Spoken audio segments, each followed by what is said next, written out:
காவியாய் இருந்த நெஞ்சை கவிதை போல் வெண்மையாக்கி சாவியாய் தொழுகை தந்த சத்திய புருஷன் நாமம் நாவினால் நவின்றால் கூட நரம்பலாம் களிமா சொல்லும் லா இலாஹ இல்லல்லாஹ் முஹம்மதுர் ரசூலுல்லாஹ். எல்லா புகழும் உருவில்லா இறைவனுக்கே அல்ஹம்துலில்லாஹ். நெறிகட்ட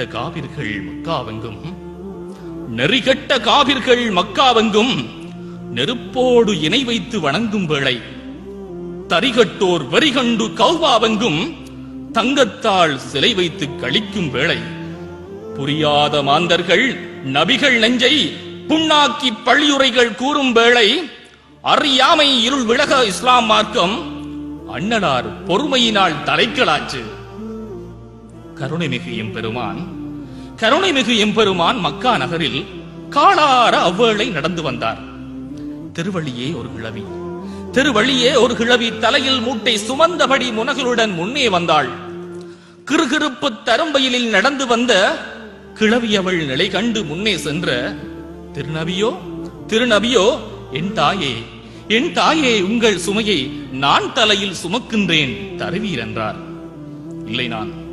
இல்லை நான் தொலைதூரம் செல்ல வேண்டும், வீண் சிரமம் உமக்கதற்கு விலகும் என்றாள்.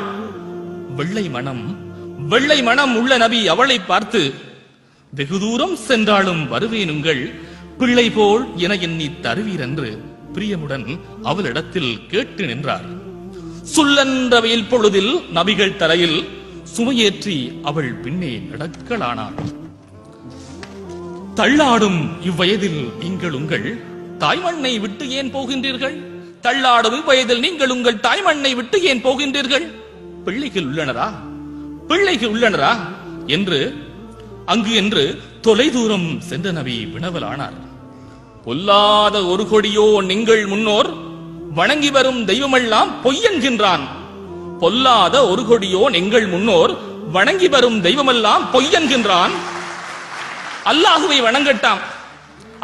வணங்கட்டாம் என்று சொல்லி ஆத்திரத்தை கிளப்புகிறான். அதனால் போறேன்.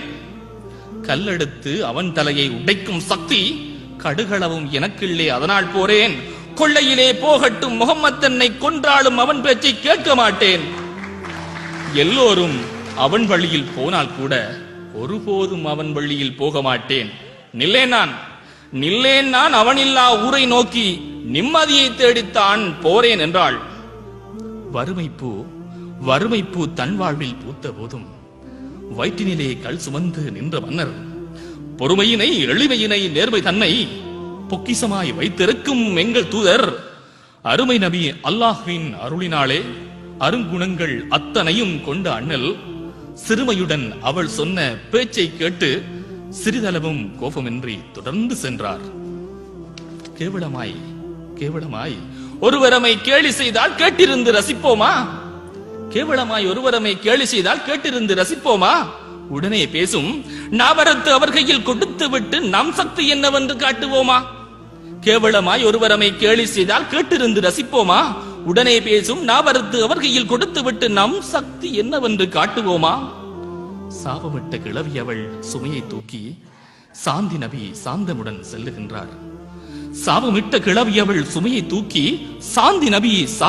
செல்லுகின்றார். கோபம் என்ற சொல் கூட அறியாதந்த கோமகனின் பொறுமை முன் நாங்கள் எங்கே? செல்லுமிடம் சேர்ந்ததனால் தலையின் சுமையை வள்ளல் மனம் உள்ள நபி இறக்கி வைத்து நல்லபடி வந்துவிட்டோம் மகிழ்ச்சியும்மா, நான் சென்று வருகின்றேன் என்றார் பணிவாய். நல்லபடி வந்துவிட்டோம் மகிழ்ச்சியும்மா, நான் சென்று வருகின்றேன் என்றார் பணிவாய். எல்லையற்ற பேரன்பு உள்ளம் கொண்ட பிள்ளை நீர் யாரென்று கிழவி கேட்டாள். எல்லையற்ற பேரன்பு உள்ளம் கொண்ட பிள்ளை நீர் யாரென்று கிழவி கேட்டாள்.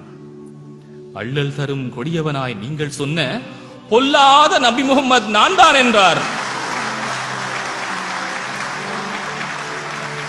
அள்ளல் தரும் கொடியவனாய் நீங்கள் சொன்ன பொல்லாத நபி முகம்மது நான் தான் என்றார்.